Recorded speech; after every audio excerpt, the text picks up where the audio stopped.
Imagine this, 2 hours, 16 Kubernetes tasks, and 0 multiple choice questions. That's the CKD exam, the Certified Kubernetes Application Developer.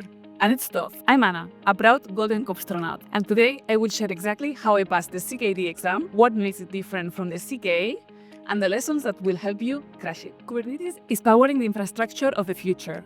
If you're in DevOps, SRE, or cloud engineering, the CKD isn't just a cert, it's your launchpad. In Q2 2025, the average Kubernetes salary hit $166,000, and more than 68% of roles are now remote. Platform and DevOps engineers in Kubernetes-focused roles now go beyond $170,000. So yeah, the CKD in 2025 is more than a certification. It's your ticket into high-demand, flexible, and cloud-native careers. The CKD focuses on application development inside Kubernetes, not cluster management. Here's what you will be tested on: pods and workloads, configuration and secrets, services and networking, observability, state persistence, and troubleshooting. If you know these areas cold, you're ready. Today's sponsor is KillerCoda. Never pay full price for learning, certifications, or events again. Whether you're learning cloud, DevOps, or AI, you can learn faster, certify smarter, and grow stronger. All with KillerCoda, or check the link in the description for exclusive discount, codes, and learning perks.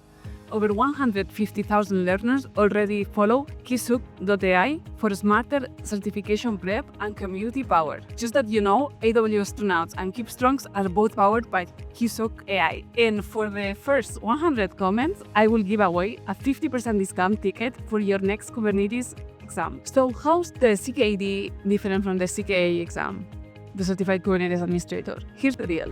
The CKA exam is all about cluster operations, nodes, networking, security, and storage. And the CKD is about developing and deploying apps on top of these clusters. If Kubernetes were a rocket, the CKA builds the launchpad and the CKD launches the ship. And if you already passed the CKA exam, you'll find the CKD much easier because you already know the underlying cluster mechanics for context, kubeconfigs, and node level debugging. So yes, passing the CKA first can be a big advantage. So how I prepare? I did basically this course from KodeKloud for the CKD exam. That it's 15 hours. You have everything. Theory, you have also mock exams.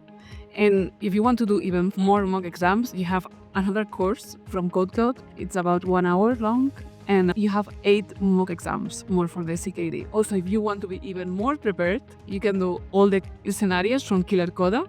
You click here, CKD, you can practice SSH basics, readiness prof, config map, all these topics. And to be super exam ready, do the simulators from Killer Shell for the CKD exam. I think that if you do all this, you will be prepared and you will pass the first time. And now let's do a recap of the CKD exam. So as you can see here, it costs $45. You can also buy a bundle with the official course from the Linux Foundation for $645. And here are the domains and competencies: application design and build, application deployment, application maintenance, application environment configuration and security, services and networking. And it's valid for 2 years. It takes 2 hours. You have included one retake with a price. And once you pay the exam, you can do it in the next 12 months.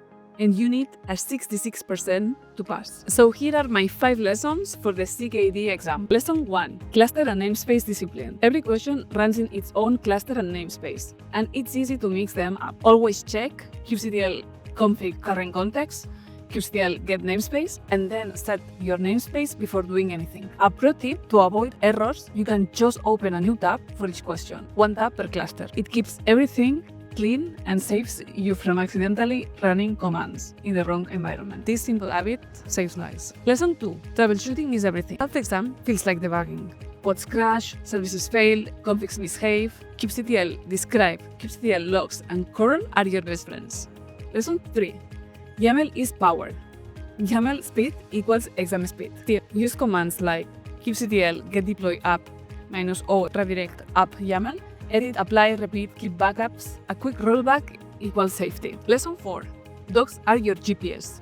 This is an open book exam, but only if you know the map. Practice navigating docs for ingress, PVCs, jobs, and network policies. Copy, tweak, and move on. Lesson 5. Linux shortcuts save time. You're in a Linux terminal. Know your vim, man, wget, curl, and the golden keys. Control-Shift-C and Control-Shift-D, because this will save you precious seconds. On exam day, I faced 16 questions across 4 clusters, and I used a strict rule, 5 minutes per question. Easy ones first, tricky ones flagged for later. 2 hours later, I hit submit, exhausted but confident. And the next day, a pass. One of the best feelings ever. The CKD isn't just a badge. It proves you can build, debug, and ship production-grade apps. So practice until kubectl feels like breathing. Use docs like GPS, and stay calm when the clock ticks down. If you're preparing for the CKD, drop your questions below. And if you have already passed, share your wisdom with the next wave of Kubestronauts. Like, subscribe, and let's conquer Kubernetes together. And if you want to get deep into Kubernetes security and pass the KCSA exam, the perfect start for Kubernetes security, click here.